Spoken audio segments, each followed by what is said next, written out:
From the News Channel 5 Network, this is OpenLine.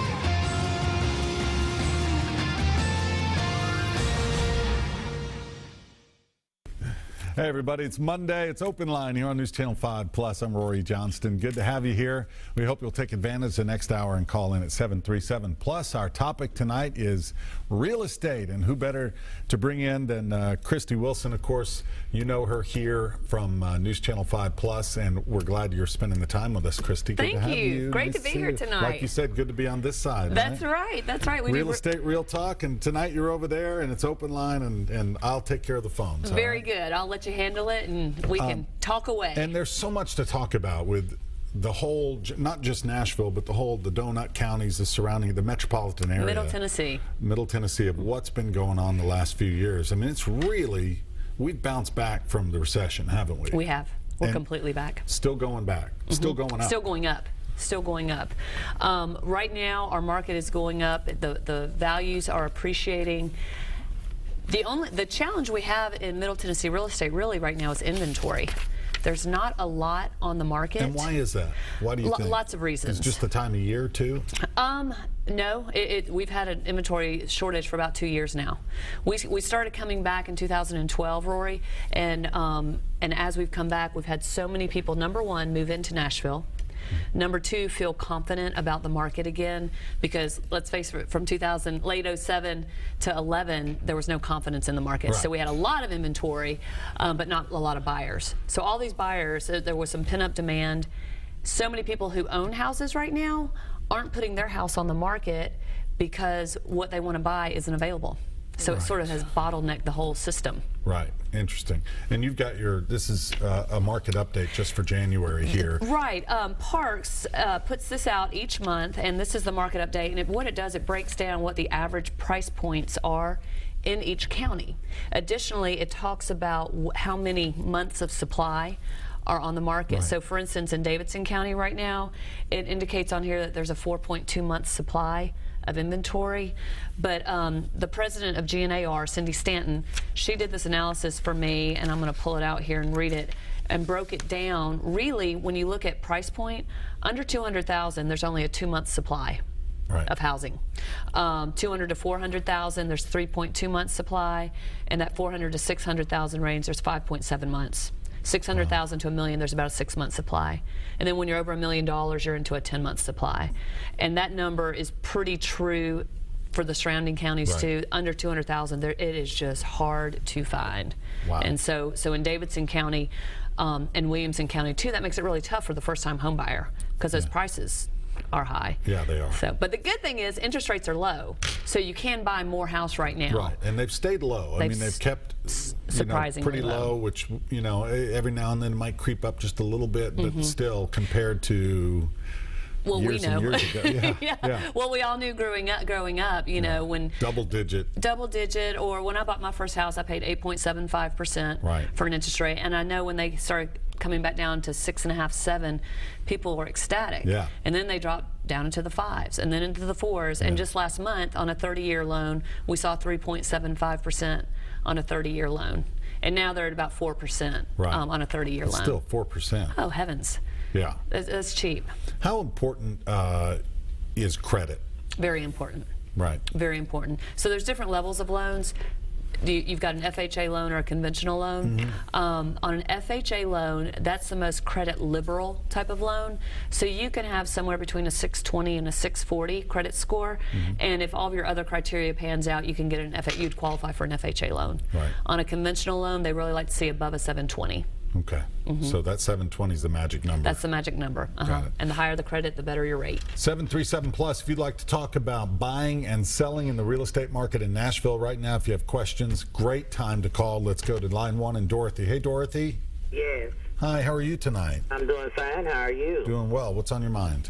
I was wondering, would they be developing anything for low income housing? Dorothy, question. that's a great question because that's on everybody's minds right now is the whole affordable housing sector and the workforce housing sector. I was at a Chamber of Commerce Partnership 2020 meeting last week, and they talked about that affordable housing piece being the critical piece in Nashville. So yes, there are plans for doing that. During the recession, all that sort of got put on hold. A lot of stuff just got put on hold. And now it is clearly recognized that there's a lack of good affordable housing in Middle Tennessee. A lot of people don't want to go out into the outlying counties for affordable housing. So I feel Metro government, MDHA, I say this at Partnership 2020, it was another meeting I was at. Right. MDHA was talking about some of the things that they're going to be rolling out in the affordable housing sector. So tell me this, we've seen so much with the condo growth in the downtown area, midtown, condos going up everywhere. Some of these condos, they're tiny and they're through the roof, astronomical with how much they cost. So obviously someone's buying and renting these condos. They're not, they're building apartments right now. We only have one condo building that's 1212. Right. Everything else you're seeing out of the ground right now are apartments. Okay. And the reason they're pretty pricey apartments. $2 a square foot on an apartment. So, if you're a developer though, and all I hear about is, people saying I can't afford that. So if you're a developer, why continue to build these high-end properties? Isn't there a pent-up demand for something more affordable? There is. And where can that be? Okay. The reason there's not a lot of condo development right now, first of all, is because the financing for developers is still tight. So trying to do that so that's why we see so many apartments. Those apartments, believe it or not, are filling up. So they're seeing that they've got a product that's working. As long as people are paying the rent, they're going to build them, right? Absolutely. We're going to be seeing more condos come out of the ground. There's 3 slated right now that have been approved, I believe, at codes. Those are going to be very high end. I mean, we're talking $500 plus a square foot on those condos, the downtown, midtown condos. So when you get into the affordability piece, really when you hit Rutherford County is very affordable. Parts of Nashville, South Nashville is still very affordable. Parts of West Nashville still affordable. You really need to look and get with a good realtor. I mean, it's so important to have someone who knows the areas that you like and want to be in. So location, you're going to pay for prime location. Absolutely. Every time. It's all about the location. I just recently stopped in to take a look. There were brand new apartments in the Cool Springs area. Brand new, just opened, and I couldn't believe the prices. I mean, a 3-bedroom, their largest, is $2,500 a month for rent. $25. Pretty remarkable. It is remarkable. And I wonder, are we going to hit a saturation point on the rental market with that? Just this past month was the first time I've actually seen a lot of for rent signs in yards. I mean, usually it doesn't even make it into the yards when you're looking at houses. Right.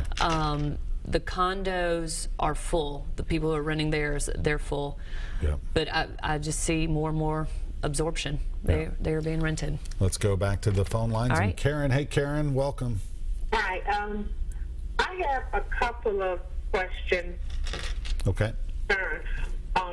First of all, I live in a subdivision out in Smyrna, and the market price, or what it is, the market price isn't really what it's worth. Okay. And I was wondering, is it possible to sell a home for beyond, like a private sale, and just sell it beyond the market price for what I think it's worth? Is that possible? Then I have something else I need to discuss. All right, hold on the line there, Karen.